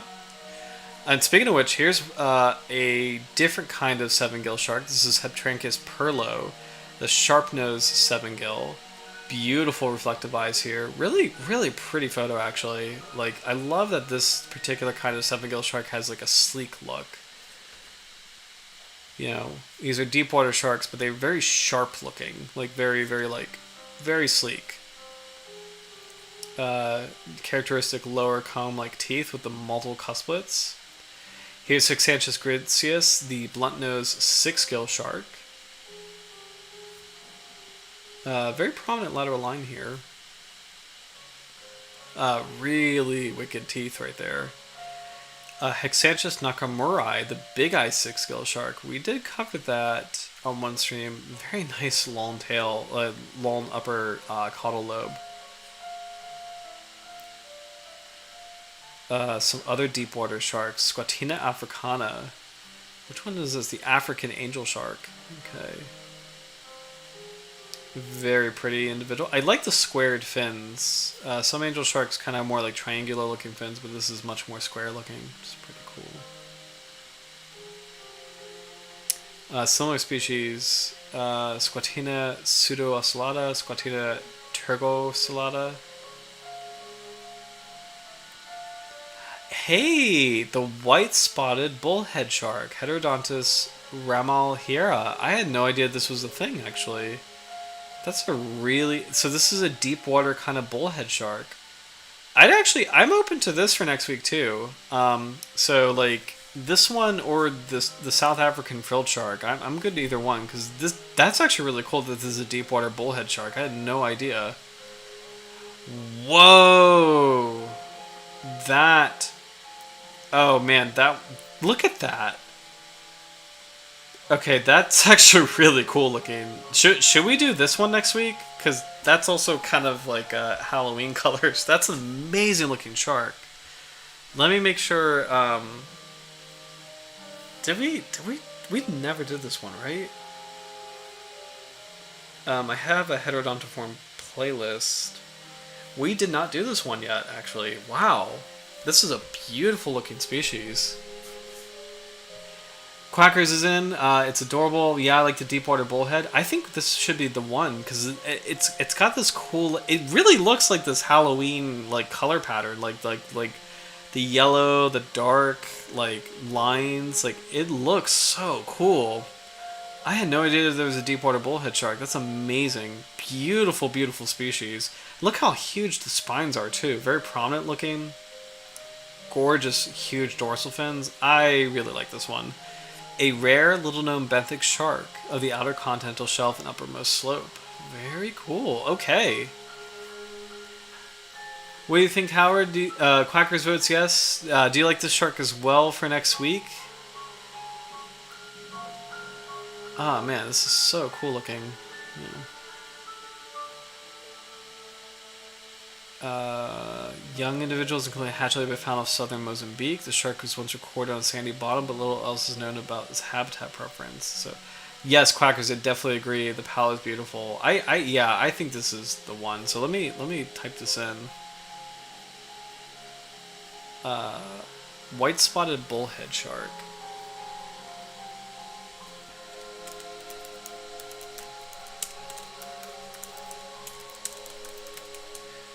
White spotted bullhead shark, Heterodontus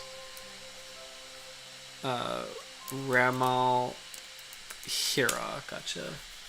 Yeah, I've never seen that species before, so that's super cool. All right. Let's see what else is here. Oh, a six-gill saw shark, Pliotrema warreni. Saw sharks are cool. Like they're just. I love that there's so many different kinds of sharks in the world. Like, it's just, it's like when you think you've seen them all, there's one that's like this, that just like, man, huge dorsal fins, huge pectoral fin, this completely unique feature of the saw, and on top of that it has six gills. That's incredible. Such a cool looking animal. The African dwarf saw shark. Look at this! Huge eyes, kind of like a strange looking first dorsal fin, like a lot more like kind of equidistant looking triangular shape. That's amazing. That is so cool. Wow, there's a lot of deep water sharks. There's a lot of cool looking deep water sharks here. Odontaspis noronhi and Odontaspis ferox. I wish there was photographs of these. This is the small tooth sand tiger, which is fearsome in its own right. The big eye sand tiger. We did this. I think this was last year, but this guy is a monster. I love the look of this shark species. It's just so freaky looking. I wish I had a photograph here. The goblin shark, Mitsukurna ostoni. So this is a deceased specimen where the jaws are protruded. In life, the jaws are actually flush with the body. Crocodile shark. Currently, this is the leader on the stream. So, the top 3 shark episodes that viewers watch on this channel are the crocodile shark, the gulper shark, and the long-nosed saw shark, which is pretty cool. And I think what it is these sharks, they don't really have a lot of coverage, so I think that's why they're the top three on the Dr. Jaws channel. But yeah, crocodile shark is number one. Leaps and bounds. This has been the most popular stream that people have seen. So, and really unique looking animal too. So this is really cool. It's a very distant cousin of mako sharks with such a unique looking shape. So very cool. Alobia superciliosus, the big eye thresher, which is a deep water species. Or, well, kind of more like that's a really funny view. It's kind of more like a high range species. Like it lives in shallow water, open seas, or like open seas and shallow water. There we go. Depth range is 0 to 700 meters. So that's like shallow water to twilight zone. So. Okay. Deep sea squalliforms. Here we go. Oh, these are going to be a lot, actually. And actually, I'll go slowly because this might be... Okay, so we have bramble sharks, rough sharks, dogfish,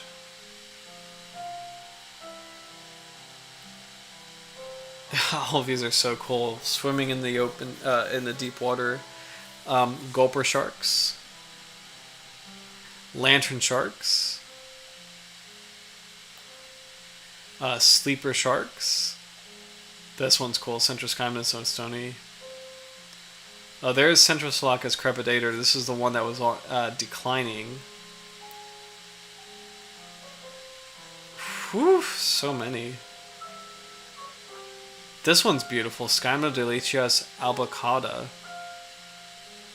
This is a really cool deep water shark guide. Kitefin sharks. So we got the cookie cutters, Delacius. Alright, here we go. We got some more shots of each one. So this is the bramble shark. The prickly shark. Unfortunately, no photographs. The prickly dogfish, which is a kind of rough shark. The rough-skinned spur dog. There we go. This is a photograph in life. Huge spines. Really enormous spines in the body. Quackers love that comment. The one on the right, the spotty one, looks so cuddly. Yeah.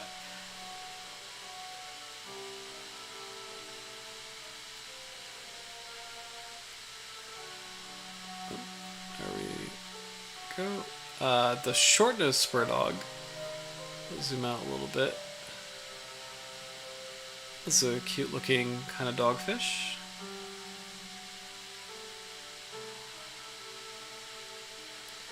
Lots of different species comparisons. It's incredible how many sharks there are in the world. This is not even a world guide, and it's just like, it's kind of overwhelming how many. The short-spined spur dog. Nice photo there.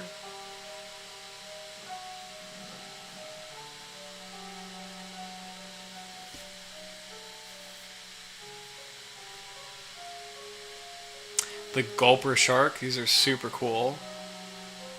Look at the green eye. It's so cool. It's a really fresh specimen with a reflective eye. That's such a cool animal.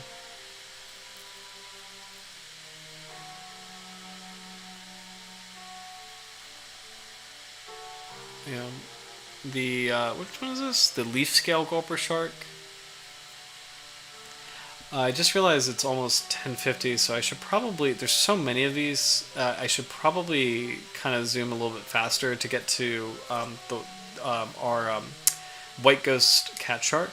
Here's a bird-beaked dogfish, though. If there's something that's kind of like unique, I'll kind of stop to shout it out. Like the bird-beaked dogfish is a very strange-looking shark.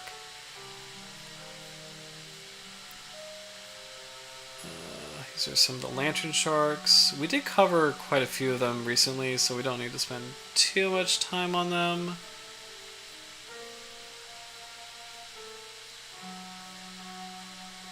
This is a cool looking one. The sculpted lantern shark. Very interesting. Very pretty. I really do like that. The iridescent purple on that. So very cool. Portuguese dogfish. It's a very famous deep water shark, or famous for me. That's one that's kind of like I see it a lot in like local guides for deep water sharks. The rough skin dogfish. Centrosolacus crepidator. I never get the English name right. This is the long-nosed velvet dogfish. Got you. Long-nosed velvet dogfish. Pretty cool. The plunket shark. Huh. Okay.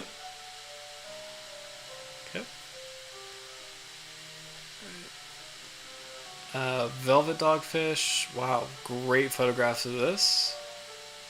Creepy, creepy looking shark.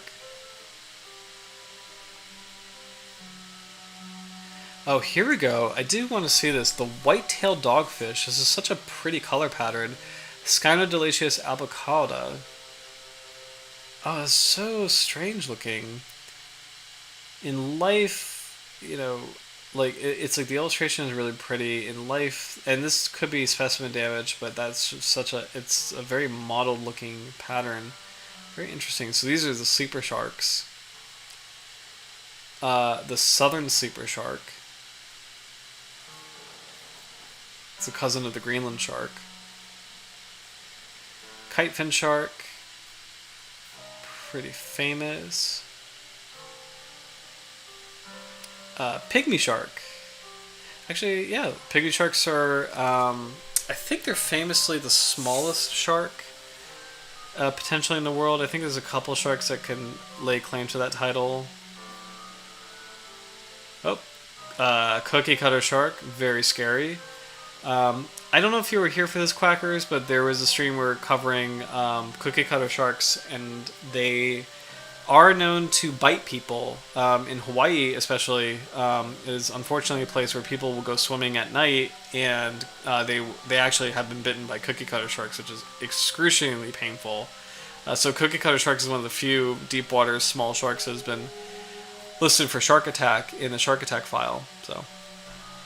Okay, so here we go. We're finally made it to Carchariniform, so this is actually the group of sharks that include the deep water cat shark, including ours, which should be in here. Let's see, so Apristurus, here we go.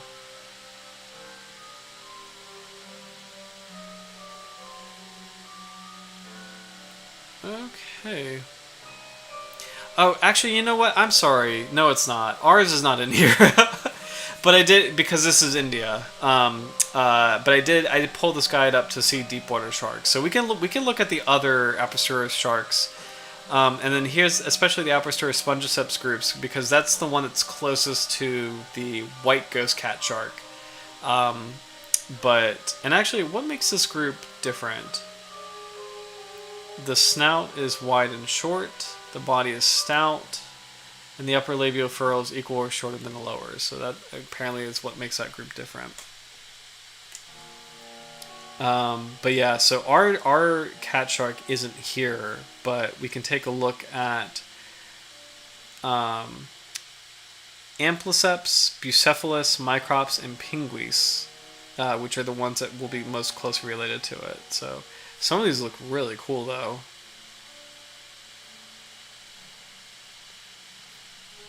Hello, jump scare, yeah.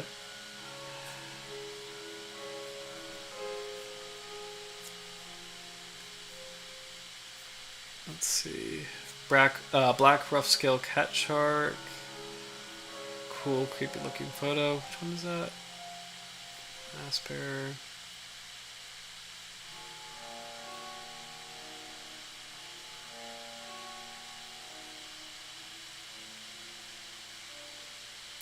Apristurus microps. This is the small eye cat shark.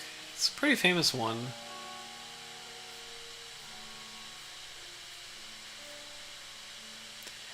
Ooh, this is different. Bythalurus clavali, the broadhead cat shark. That's a little different looking. The mud cat shark. Oh, that's a great photo. I really love the eye like on that. That looks like kind of like a dinosaur eye. Look at that. Pretty cool. The balloon shark? Oh, this is a kind of swell shark, Cephaloscilium. The balloon shark. Look at that.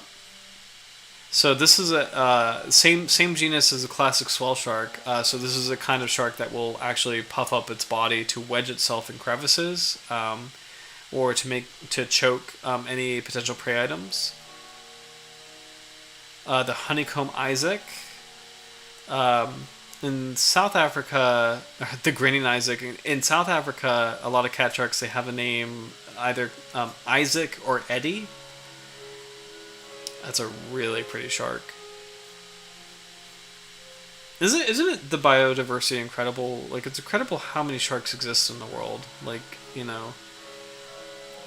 Again, these are just deep water species in the Indian Ocean, but which one is this?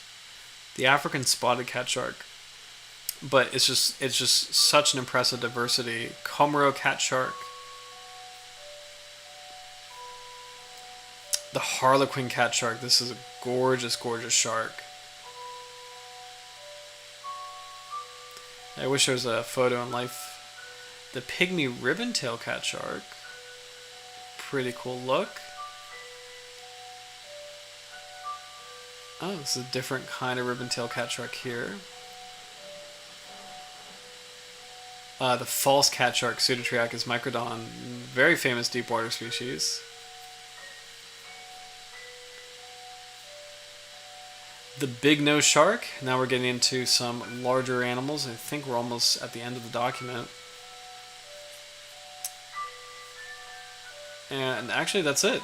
That's the rest are rays, but that was the last of the deep water sharks of India. So it's just a really cool guide. So I am glad we took a peek at it, and we found next week's shark in the form of the white spotted bullhead shark. Oh, no worries, Quackers. I don't know if it's a silly question, but are these specimens like fresh or preserved ones? That's actually a good question because it depends on the photo. So a lot of these actually do look fresh. This one looks preserved. And a part of it is like you can kind of make a guess based on the photo location. And then there's also some tricks as far as like, do you see kind of like water around where the shark is landed? Do you see reflection in the eyes? So this individual, it's a white background, so this is probably a staged photograph. The eyes look very faded. There seems to be a little bit of body damage on the specimen, so this is probably a deceased individual. Let's see if we can find that's a little harder to tell. This is also probably deceased, just the pupil looks not so good.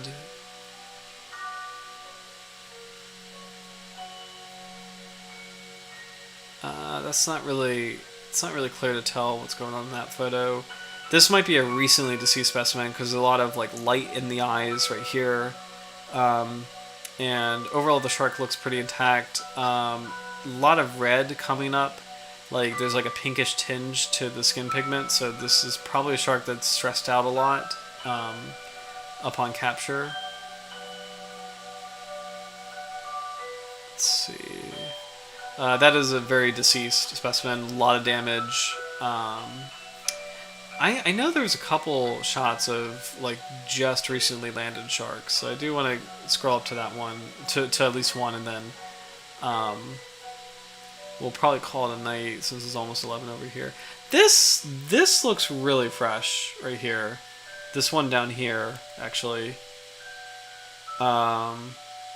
Probably recently deceased, but you can see how like there's such an oily texture to the skin. Let's see, that's deceased. This cookie cutter shark photo is a really good example of preservation damage. Like as far as the colors are really like got kind of a yellowish hue to them. So this is probably preserved in alcohol or formalin. So this it kind of fish preservation usually kind of imbues a orange amber kind of color, and you can kind of see that happening to the shark here. So this is probably the best example of like a recently deceased specimen. In the background, you can see it's a rock. You can see reflection in the eyes. You can see moisture here on the skin. So this is probably a good example of like that's a recently deceased specimen, probably not living. Yeah. But yeah, things to look out for. Yeah. Oh man, things to look out for. I just saw your comment. Are just if there's like moisture, if there's like if the photograph is kind of on a boat or in a like kind of like a rock background or just a natural looking background, likely it was a recently deceased individual. If the eyes still have color to them or reflect, probably recently deceased or maybe still alive. But if you see like a shark looking very dried out, or the coloration is a little off, then probably preserved or perished individual. So, but yeah, tonight was a really fun stream. Kind of creepy. A lot of cool deep water sharks, including the White Ghost Catshark that we, kind of the anchor tonight, but has opened the door of a lot of fun subjects. So yeah, a really fun return. Sorry I was absent for a couple weeks, but I'm glad to be back for the tail end of October. And yeah, I think this was a really fun species to cover, and I think deep water sharks in general are really fascinating. It's a group that not only I'm not as familiar with, but a lot of people aren't really familiar with. So it's cool to bring them to light a little bit more, including our ghost cat shark for tonight. So thank you guys so much for watching. It's really great to be back, and it's really cool to come back to everybody just being here and being active in the community. So I really appreciate everything you guys do as far as making the stream fun and a very welcoming place and a place of a lot of fun dialogue for everybody. So thank you for being here.